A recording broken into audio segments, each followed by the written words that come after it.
Oh my God. This morning when I woke up, I think I said this to someone earlier, so it's an old joke now. This morning when I woke up, I really thought I had to call my family in India so that they could come and fill up the space here. I was so nervous. But then I realized that nobody was going to come here if I called my family, because they don't like me anymore. We love you. So can you hear me? Can you see me? Yes. Wow, that's great, because normally people don't hear me or they can't see me. Thank you. I normally wear very colored clothes so that people can see me. Tonight I decided to wear black because Polly said that's the dress code. And who doesn't want to listen to Polly? But lovely to have you all here. Welcome. Seriously, we were not sure because we were getting messages since morning saying I have the flu, I have COVID, I've run 26 kilometers, can't make it. But thank you so much for the time that you've given to this. And like I said, and like Polly and I say, it's not a network of women, it is a movement we are part of today. So I think we should all clap for that.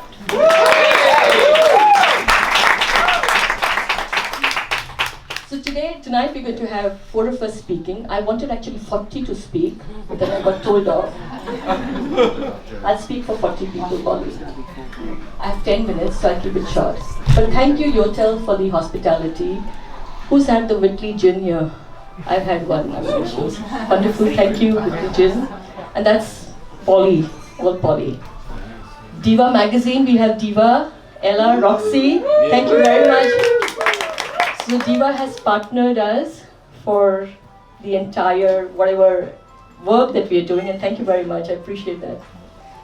And we have a whole lot of supporters here. Of course, all of us here. We have Neil.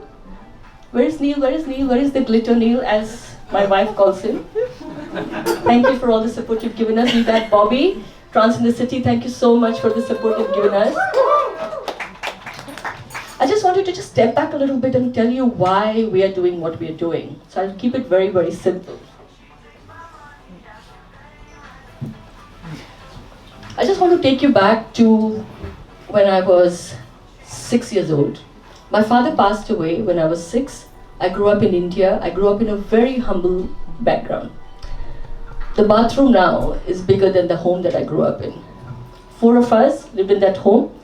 My mom had to start working because she was the first person in our family to basically start working. And she had 3 children to look after. But during the day when she would go to work and she would leave me alone in the house for the neighbors to look after me, and the neighbors were far, far, far more poorer than we were. So the neighbors would take me rat picking with them. The neighbors would take me to a matchbox factory where I still remember putting the matchsticks together. But I was threatened throughout, saying that you cannot tell your mother this. But I was given 10 paise, which is 10 cents. At that time, it's a lot of money. I would take that 10 cents and I would go to a local peanut seller. And the peanut seller would give me peanuts wrapped in paper. That was my source of learning. That's how I learned to read and write. And that is something that I thought ever. I mean, of course, at the age of 6 and 9, you don't really realize that.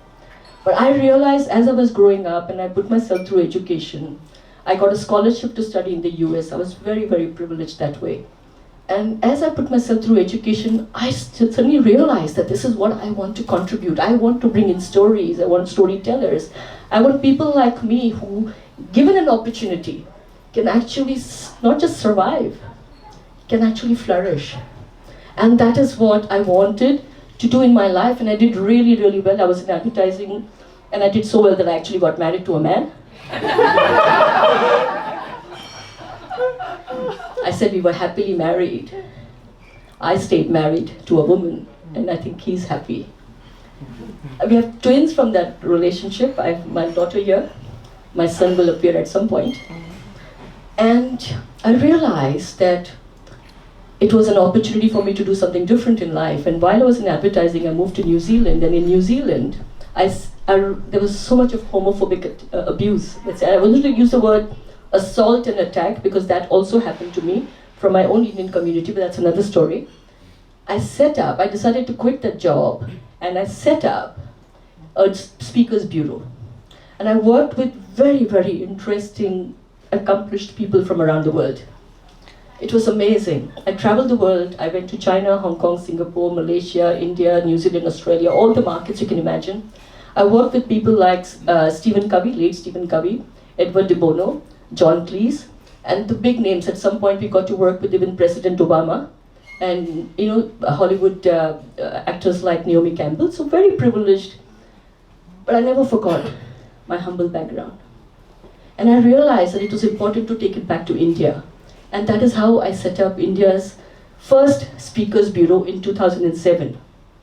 That bureau is the largest bureau today. We have worked with all kinds of people, really. My expertise, because I come from advertising, is in personal branding. We've built brands of many, many people. It's been a long journey, and I was traveling between India and London those days. And during COVID, we had to stop. All of us had to stop. I stayed here with my wife in London, then not my wife. And I started seeing a very different market. People would call me from around the world asking for speakers. And speakers, they would say, I want an artificial intelligence expert. I want an expert in data science. I want an expert in personal branding. So they would ask for experts. But what they were trying to say is they wanted experts, male experts. Only men, that was the conditioning. They only believed that men were good at these things. And I would give them options. I would tell them there are these 2-3 other options. But they would say, no. Female speakers, they come in a D&I budget. Sorry, I don't have a budget. You know what I'm saying. If male speakers were paid £10,000, female speakers would be offered £1,000. It really irritated me. You can imagine, I am somebody who is self-made. It used to irritate the hell out of me. I accidentally met Polly.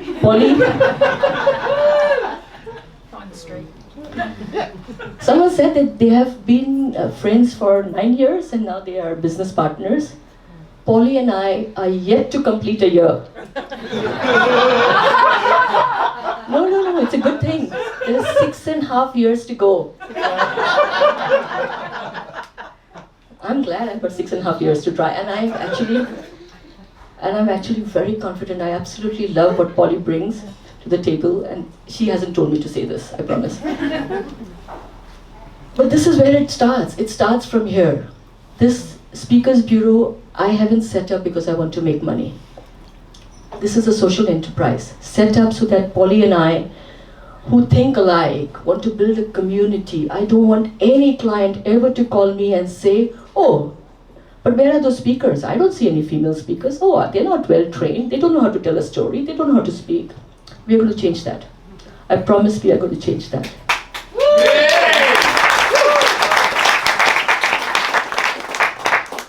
It's not just Polly and I who are going to change that. When I said we are going to change that, each one of us. So thank you. Thank you for being part of it. And our 40 founding speakers are really best in class. We took about 3 months to do our due diligence, to make sure that each one of them were not only professional speakers, but they had the content that the industry really experts. And more than anything, that they had the soul, because I only connect with good souls. Yes. So I'm going to start now because I can see Polly looking at the laptop.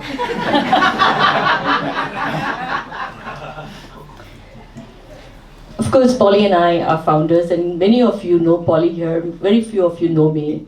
And Polly, thank you very much. I cannot thank you enough. I'm glad I had lunch with you. At that lunch that I met Polly Polly said she wanted to set up a speakers bureau and she wanted me as an advisor. I said, no, I'm not going to come in as an advisor. I'm going to set up that bureau and you come in as a partner. And that's what happened. And I went home, I told my wife, who had, there she is, who sadly had a stroke 3 years ago, and she lost 70% of her sight, and a whole lot of other things happened for us. And she said, no way are we doing speakers agency anymore, because there's no time. 20 hours a day you have to work. But I'm very proud to set this up with Polly. Polly's looking like, okay, go on. So, how many of you have already seen our website? Excellent. So I'm not going to spend too much time on it, but we have got 4 services. And as we evolve, the market evolves, we will change as well. We will work together as well. We are the best in class speakers agency. That's a promise we've made to our clients. And that is a promise that we will live by. I can guarantee you, I have worked in this business for 17 years, and there are some really bad speakers. But it's okay. The ones that we have and the ones we're going to have are going to be the best in class. We, of course, Polly and I have lots of experience in our various fields, and we offer consultancy. So any client interested in having speakers, because it's not just calling up, don't call me up and say, I want a speaker for an event, 500 pounds, and has to be this. Talk to me. What is the outcome expected? What are you actually trying to achieve? What is the change you're trying to make? Then we will give you the best speaker for that brief. It doesn't matter whether it's what gender we are. What matters is that it fits your brief. We have amazing trainers and coaches on our list, and we've got Susie here who does fabulous work. I'm sure you all know her. If you don't, you will get to know her soon. And anything, any expertise, if you don't see them on a roster, we have access. Remember, I've been doing this business for 17 years. I have access to every agency, every speakers bureau around the world and people. But we have the top 40, remember. We are also, Polly is very interested in this, and I love that about Polly, that Polly wants to build more voices, confident voices. So we're going to have more outspoken voices in the future. And that is something that is very, very dear to both of us. We are going to have quarterly networking. So if you enjoyed this, bring your friends along next time. Bring potential clients next time. We're going to have the next one in December, and we'll announce it soon. And at this point, I just want to add a little bit about Nicola. While we set up the business, as I said, Nicola's had a physical disability that you can't see. But Nicola has been, again, a reminder that women in tech can be so invisible because they're working behind. Yeah? And Nicola has done the entire website for us. Not just that, we've been working with partners from India in a remote part of India called Durgapur. You ask a Bombayite, Delhiite, anyone from metros, they will not know where it is. And we've been working with people who can code really well, but can hardly speak English. And this is my Kiwi wife trying to speak to someone in India who cannot speak English and has done a brilliant job on the website. So this is what we need to celebrate, that all of us here are experts. You don't need to see it on our faces. We are experts. So this is our website. So now, before you forget, before you leave, there is a QR code there if you want to subscribe to our website. We've got the best in class. So when you go on a website, you will keep seeing different things. Because on the page, on the top home page, we have sliders that will keep announcing new dates, new activities that we're doing, new speakers that we bring in. Yesterday, we announced Diva Magazine partnership with a wonderful quote and support from Linda Riley. Please thank her for us.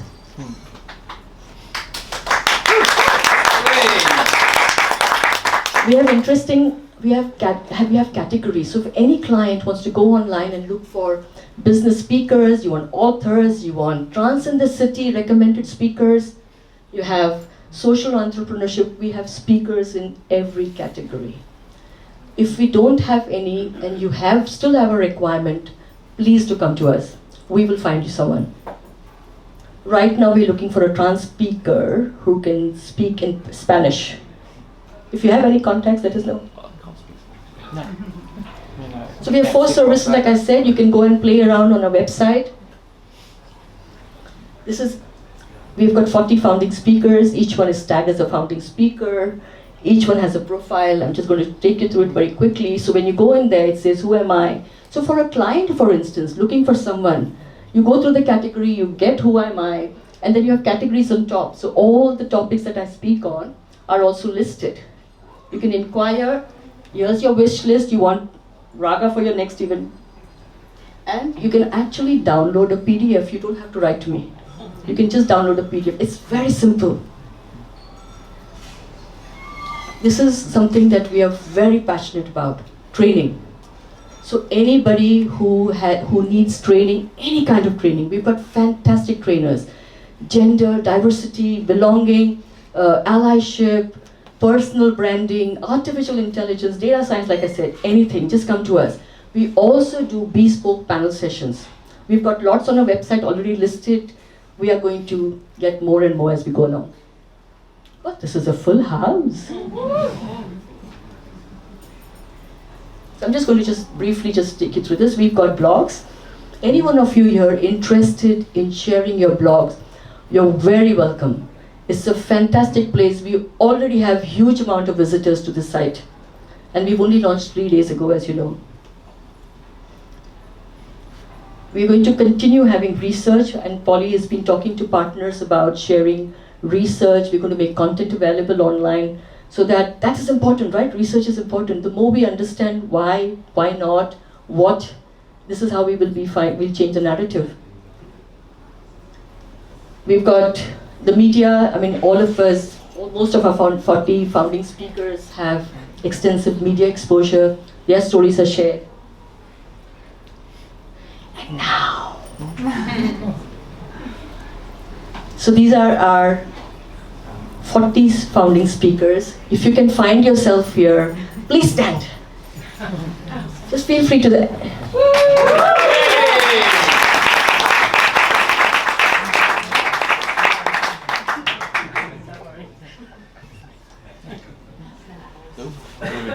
Oh, here we go.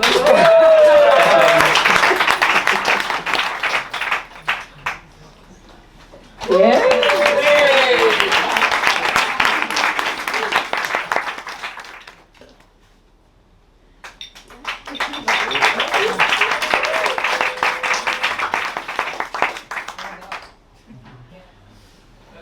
So that is, I know, pretty people look good. I've been sweating here not because I'm nervous. I swear I'm perimenopausal. And I think it's just the hot people in the room. So thank you very much for listening to me. And really, I want to celebrate this. I want to live this. I have twins, like I said. And I feel that today I have a third twin, let's say. So thank you very much, and I hope you enjoy the rest of the evening. And we've got Susie Levy, who's going to talk to us. I mean, how many people have heard of Susie Levy? How many people have read a book? If not, we're going to get books. Yeah? Come Susie. Thanks. Susie's going to talk about inclusion. I love that line, mind the inclusion gap. Because these days when I hear that, mind the inclusion gap. Thank you, everyone. So first of all, I'm delighted to be here and delighted to be one of the founding 40 speakers. So I'm super privileged in the fact that I'm in the room as a totally heterosexual, cisgendered person, and so it probably makes me hugely privileged to be here with you all. Polly reached out to me because a friend had recommended the book, and we had a long conversation over lunch. It turns out these lunches are a bad thing. You get roped into all sorts of stuff. And I was explaining why I wrote the book. And I wrote the book because I met so many people who were so well-meaning and so nice and did fuck all. And I was frustrated with it. Don't quote me on that, all those cameras. But I met so many people who gave a damn, who really want our world to be better, but they're not participating in making it better. And I'd been lucky enough in my career to spend a lot of time in the inclusion space, and privileged to be in rooms like this. And privileged to be making mistake after mistake. I started in 2004 in the inclusion space, and I want to tell you about some of my mistakes as an ally. And some of the lessons I share as we go through, for you, I think you will probably be like, yeah, of course. But I don't think allies know this stuff. And quite frankly, we can't do it without them. The world is a big place. The changes we need require some significant power, and we need people on the pitch with us making those changes. So I'm going to walk you through my lessons of bringing allies on board, just a few of them. So this was my first welcome to the world of diversity kid. I had just been given the inclusion portfolio as an executive sponsor. It was 2005, maybe 2006. And my LGBT team came to me and said, we want to run an authentic gay leadership training. And I was like, nah, we don't need it. We don't need a training for women. We don't need training for individuals of color. We're just going to do leadership, and then we'll look at diversity within that. And a week later, they came back to me and they were like, Susie, we got it half price. And I am a sucker for a deal. I grew up poor too. And so I was like, yes, let's do this. No questions asked. And they said to me, but yeah, you need to be in the room because we think you have some learning to do. And those 2 days changed my life trajectory. Because I had this over-reliance on being a nice person. And somehow I had this belief that out was the moment you told your mom and dad and you were forevermore out. You told your friends and it was a thing and it was done. And as I listened to my gay, lesbian, bisexual, transgender colleagues, I just had this, wow, it's forever. It's every moment in the future. It's measuring the situation, it's judging the safety. Is the client going to cancel the deal? Is the country a place where it's illegal? I mean, I had no clue. I was a good person. I'd never lifted a finger. I'd never made it easier. I'd never signaled. I'd never understood. Allies have to understand this. This is a profound lesson for me as a human being because it wasn't happening to me. I thought it wasn't happening. And so this out is every moment in the future change. What can I do to make the future easier? You don't have to be out around me. You can choose to. But I have a role to play here, and a role to play in either that physical or psychological safety that is lacking in moments. So my second lesson, if you would, for me, came really quickly thereafter, within weeks, because as I began to explore, well, what happens when you're not out and you're having to be in and you can't choose to be yourself? And colleagues were telling me about editing. Now, in racial terms, that might be code switching, covering. We're all doing it. White men are even doing it. White heterosexual men are even doing it. But certain people have to do it more. They have to choose how much of themselves they bring to the party or not. And that editing comes at a cost. Because people edit for good reasons. They move to the powerful norm. If we're in a male norm, we behave in a more masculine way and with behaviors that are valued. And the first people to break through have to have that assimilation to the power. If you look at Margaret Thatcher, she outmanned the men. She didn't get there on some swathe of femininity. The first person to get through, I mean, if we're honest, I love President Obama, but he got there on a centered whiteness for a Black individual that really resonated with white audiences. He didn't get there on difference, he got there on similarity. And this editing concept, when you begin to understand, so how much are people around me editing and what have I done to make it less so? What's the consequence of editing to trusted relationships, to authenticity, to how we feel about each other? It has huge consequences that I don't have time to go into today. But these two lessons changed my world.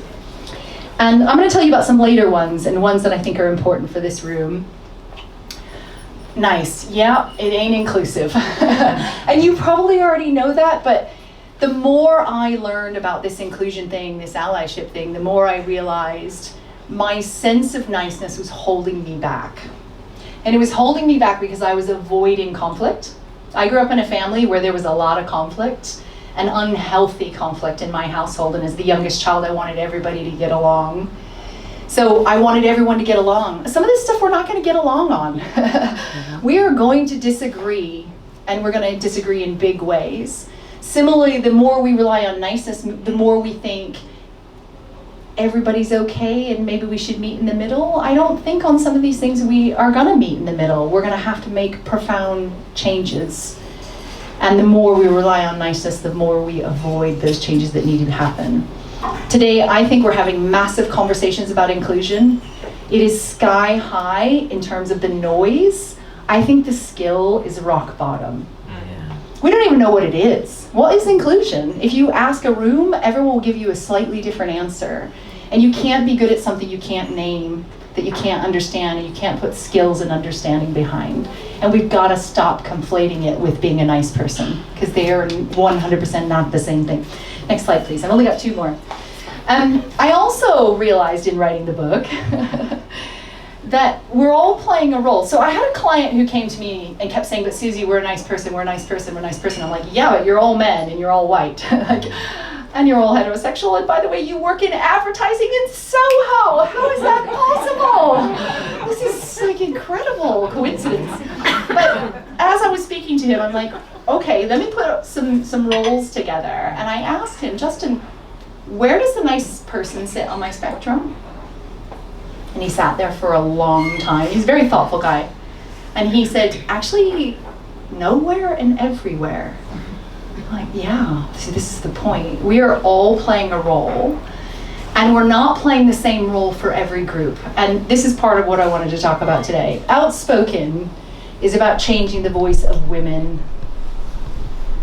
And we, whether we're trans women or non-binary or cis women, not everyone is supporting each other in the same way. So when I have a conversation with people and say, where are you at on this spectrum when it comes to race?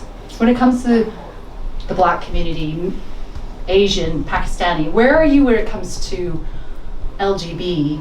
Where are you where it comes to teen? People are playing different roles for different groups and taking a conscious choice about what role do I want to play and how am I going to climb up towards a more positive role. It doesn't happen by accident. It starts with intention, and then it requires deep follow-through and action. And I think every one of us in this room, including me, has more that we can do for different members of the LGBTQ plus group. There's no such thing as a passive ally. If I could tell you how many people I meet and said, I'm an ally, I'm like, great, what are you doing? Show me the proof. Aspirations of allyship are not matching the actions of allyship. But allies don't know what to do. And we need to not let them be lazy. I was lazy. I got invited into a room and I got lucky, and it transformed my thinking. So we need to expect that people educate themselves, but we also need to be really clear about what our ask is, what we need. We can't let guesswork be how we're going to fix this. And so my last mini lesson as we go through is it takes 2. This allyship thing isn't one way, and it's vulnerable for everybody involved, but it's also wonderful and deeply connecting, because when 2 people show up in an authentic, vulnerable way and try and fix the shit that needs to be fixed, great things happen. They really do. People make mistakes, they get called out. I am a white woman who talks about racial equality. I'm a cisgendered woman trying to help trans inclusion. I am heterosexual, and you even allowed me into the room today. I have gotten it wrong so many times, and it's vulnerable when you get it wrong, but I've had so many people move me, nudge me, guide me, expect more from me, and collaborate with me to make things better. So you might know all of this, but the reason I wanted to share it, and I appreciate Polly inviting me up here, is we need those allies in whichever form they're showing up in order to win a future that we want to be part of. It's not possible. You can't ask the diverse individuals to fix the problems we face. We have to ask the people who are sitting in those powerful norms to play their role and work side by side with them. So I'm here to work side by side with you. I'm excited to be part of this, and thank you for the time.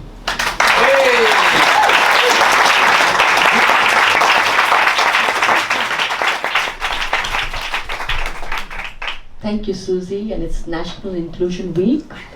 So we're just sharing our inclusiveness. But thank you.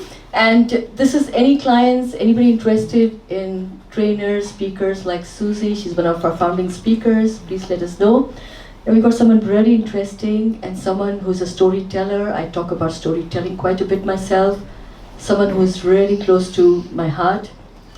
And I should call her my fourth twin, because I'm running out of twins now. Sian. Come, Sian. I don't know how many of you have watched It's a Sin. There it is. Miss Farouki is here.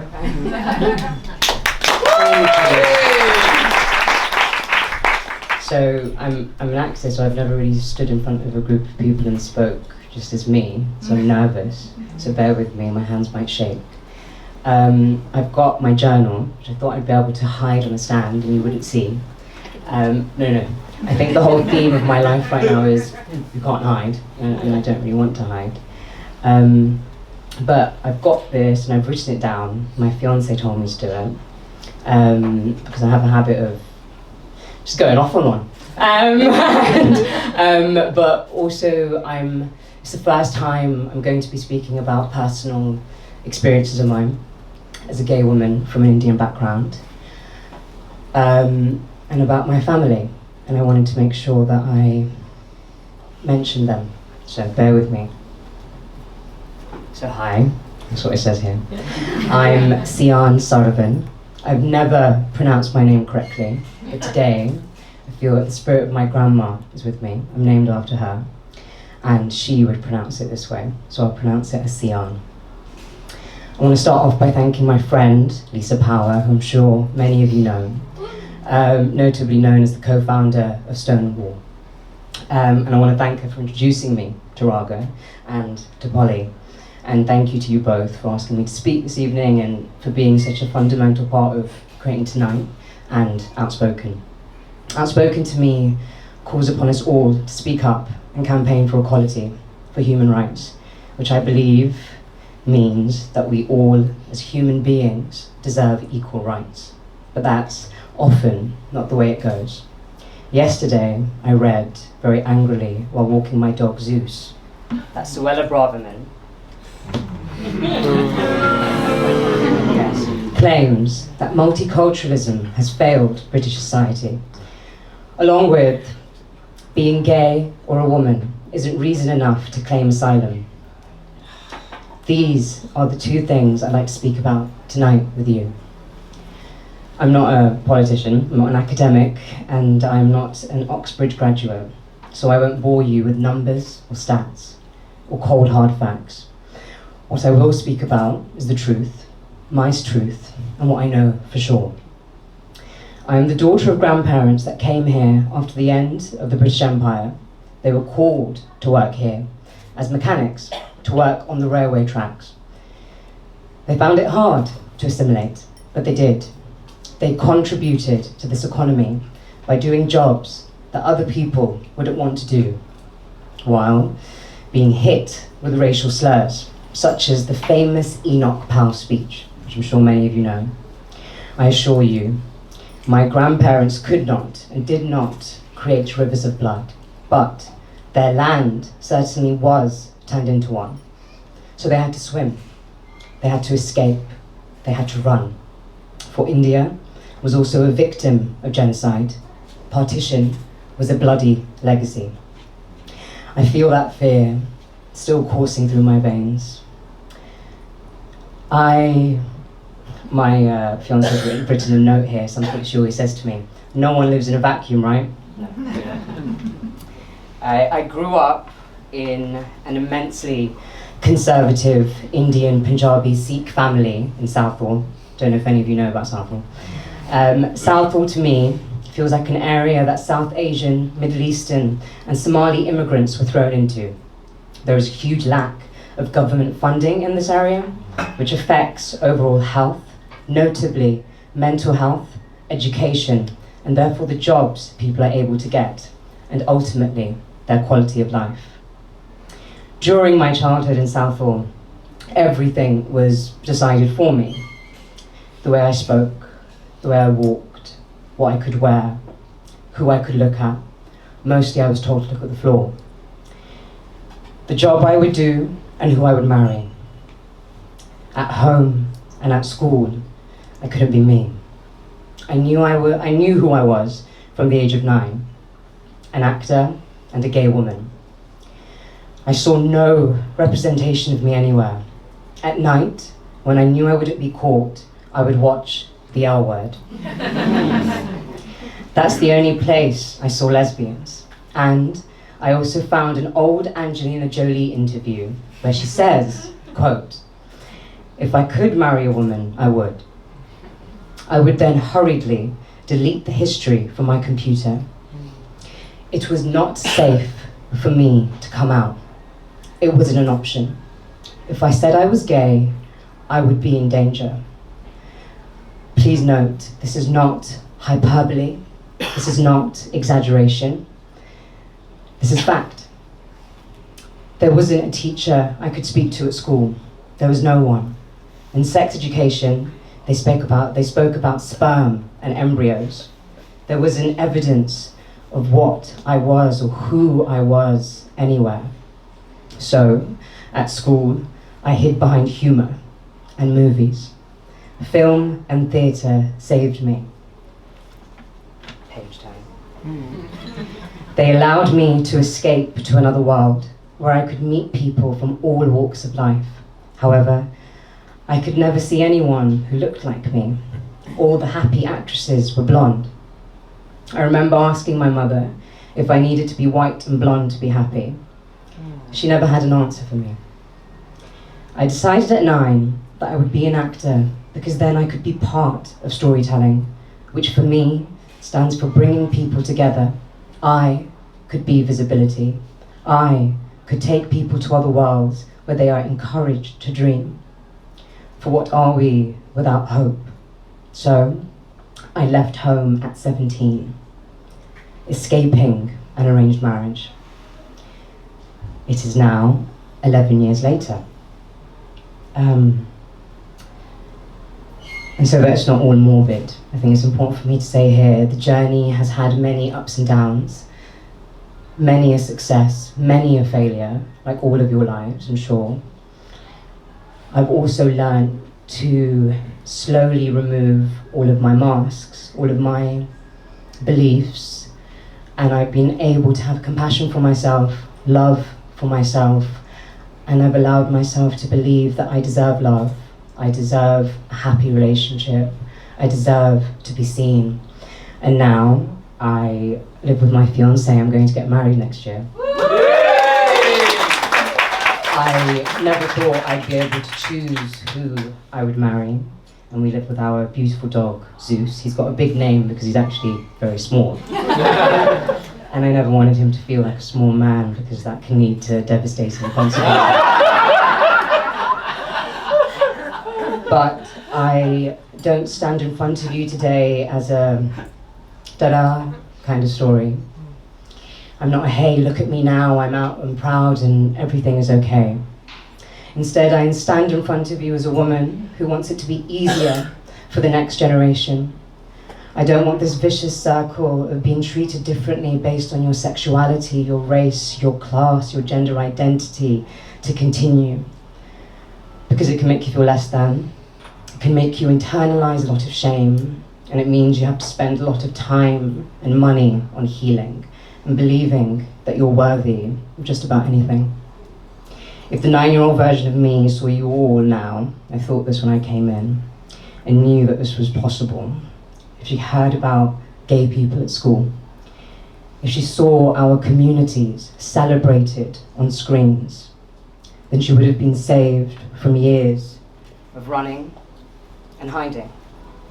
But I regret nothing, because I've achieved what I set out to do as a 9-year-old girl.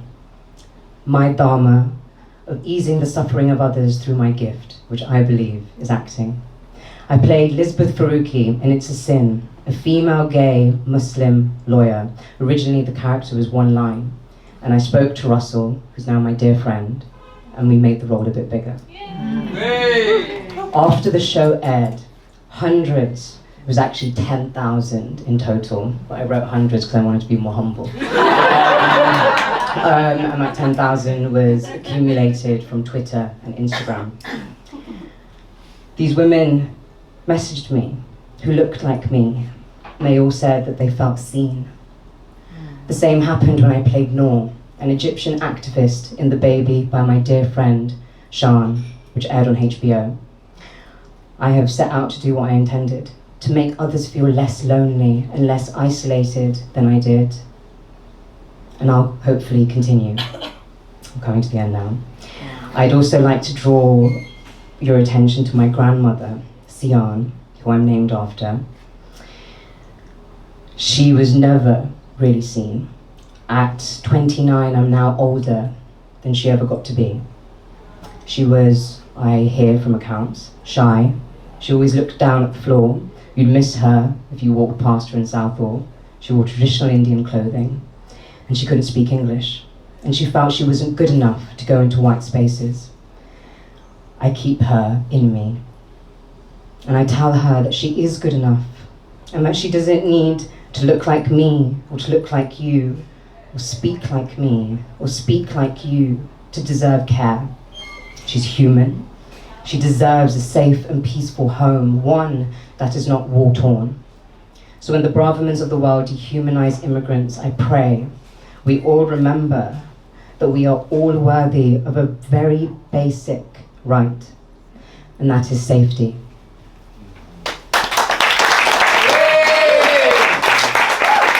Finally, if I could just thank you for your attention to this last bit about you guys. I just want to say that we're made up of the same stuff. Dreams and hope and faith for a better tomorrow. And organisations like OUTSpoken support that endeavour. So I ask you to support them, and also organisations that helped me when I was a young girl. I'd like to say thank you to Southall Black Sisters, Hestia, and the Samaritans Helpline. Thank you.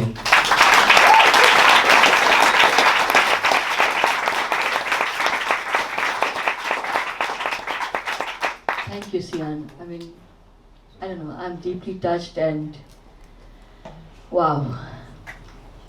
I came out at 50, Sian. I'm an Indian woman, as you know. At 50 and 51, people would call me a gay woman, they would call me lesbian, and many other things. But I refused to label myself. At 52 was the first time I called myself a lesbian. I was okay with using the word gay. And for some reason I thought that I had done my job, and now we are not going to have any more young people struggling or, being challenged and living this kind of life. And Sian today has just given a small glimpse of her life. And it is far bigger. I know the difficulties you've faced. I really hope that with the work that you're doing and the work that OUTSpoken is doing, that we do not have to go through this. The next generation doesn't have to go through this again. So thank you very much, and we've got our partner.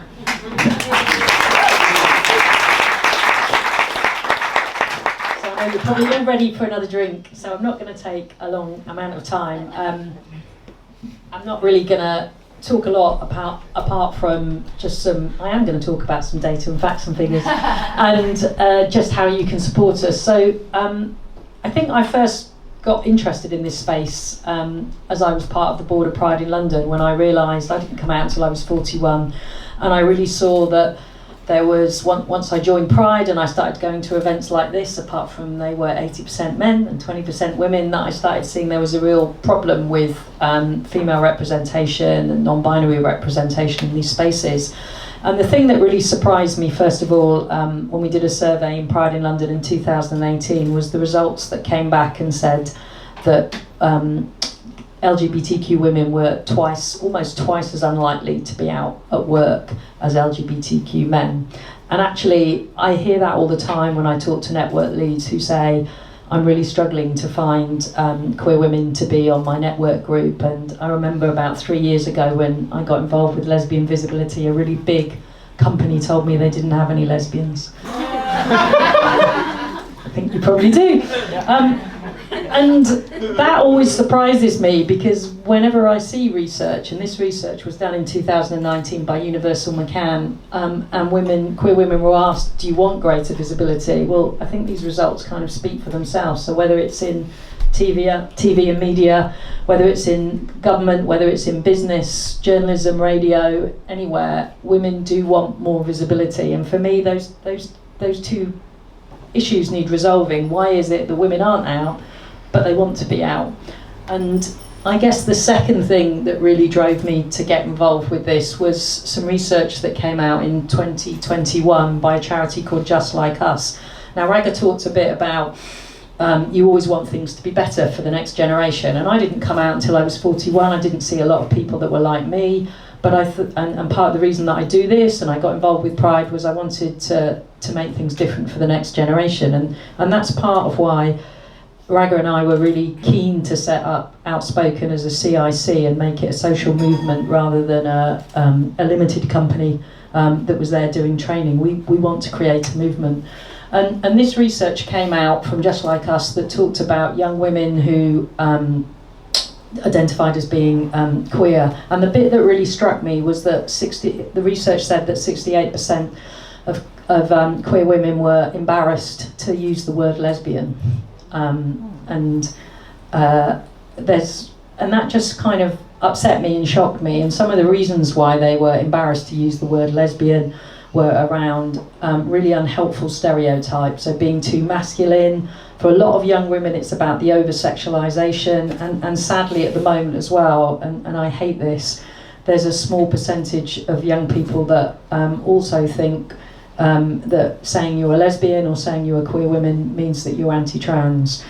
And what that means with these young people is that they're delaying coming out. So 68% of them are delaying coming out and being their true self because they don't feel that it's okay to be a queer woman. And this was the piece of research that I heard in 2021 that made me think, got to do something about this, because I don't want people to go through what I went through, which was denying who I was and not seeing people who were like me. So that's all we've done today, and that's all we've tried to set up, a movement that will just give more visibility, more voice to women, and and hopefully dispel some of those really unhelpful stereotypes. I remember going to a conference once when I heard two very senior marketeers, I won't say who they are, say something to the left of me, which was basically, queer women are down market, queer men are up market. And then when I challenged them, they were like, well, yeah, but you know what I mean? And I was like, no, I don't know what you mean. Good for you. So there's three ways you can support us, really. It's all very simple. The first one is promote and use us as a best-in-class speaker agency, and that's what we're going to be. I'm part of a speaker agency at the moment, and I'd love them to look after me more. I'd love them to offer me more training, to send me regular emails about trending subjects, and they don't. So we want to be the best-in-class speaker agency, not just for LGBTQ women and those who are non-binary and female allies, but we want to be a brilliant speaker agency. So use us, talk about us. If you're a company, get us on your procurement books, because we're probably one of the only minority-run speaker agencies around. Use us for training, panels and consultancy, and we want to work with you to find out what training and consultancy is needed to kind of bridge that gap that I've talked about. We don't just want to put training out that doesn't do anything, that's nice, but doesn't do anything. We want training that makes a difference. And lastly, if you work for a company or you have any influence with a company, we're a CIC, we're just starting out, we're really looking for founding partners and supporters to just allow us to do the work that we think is really needed out there and that will make a difference. And that's really it for me. I just want to say a massive thank you for all of you giving your time. There is a bar back down there. You can probably still get some more gin, but it's a cash bar. We'd love you to stay. We'd love you to come and talk to us. I want to say a massive thank you to Sian and Susie for coming along and giving their time.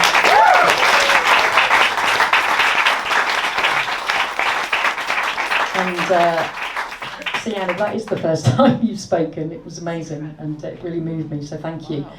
To Raga for partnering with me, and to everybody that's supported us, and there's lots of people here that supported us in setting up the agency and getting it going. So it's now time to network. If you want to, come and join us for a drink, come and talk to any of us. Thank you to all our founding speakers, and yeah, we'll have more events and more opportunities. Thank you very much. Thank you, Polly. I just want to end with something light. I was walking the Pride Parade, Pride in London, wearing a rainbow sari, which I got specially sent to me from India. And I was carrying the flag of India, because of course in India, I get told, you're Indian, you can't be gay. You're a mother, you can't be gay. So I wanted to show that I am gay. So I was walking down, and of course there was this large religious group that was gathered there. And this particular person kept following me and following me and following, saying, there is no place for you in heaven. You're a sinner. There's no place for you in heaven. So, all right. And I finally turned to her and I said, are you going to be in heaven? Of course, I am going to be in heaven. I said, then I am not going there. So thank you. Enjoy the rest of your evening, and thank you for the support, and let's keep talking. I love that.